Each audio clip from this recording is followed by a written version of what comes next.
Assalomu alaykum. Ertalabdan ishlarimizni boshlaganmiz. Captiva mashinasiga propan uстановка beryapmiz. Motori 2.4 buni. Bu mashinamiz motori 3 motor. Bunga ham propan uстановка bo'lyapti. Mashinamizga 4-pokoleniya hammasi original komplekt uстановка bo'lyapti. Injektorlari Polshaniki, reduktori Italiya, miyasi, ya'ni kompyuteri Polsha bo'ladi. Hammasi original, hid chiqarmaydigan original fagin shlankalardan qo'yib beramiz. Propanda umuman hid bo'lmaydi. Mashinamizga 4 plus ham qo'ysa bo'ladi, lekin egalari 3-pokoleniya tanladilar, 100% gazda yuradi. 3ta ham muammosiz yurg'izib beramiz, hid chiqarmaydigan qilib.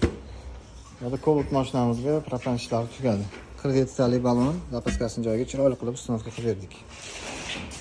Cobalt mashinamizning oldiga ham hammasi original komplektdan uстановка bo'lgan. Polshaning original injektorlari, shlankalari, filtri ham original, одноразовый, reduktori Italiya. Kompyuteri Polshaniki. Hammasi original komplektda uстановка qilib berdik.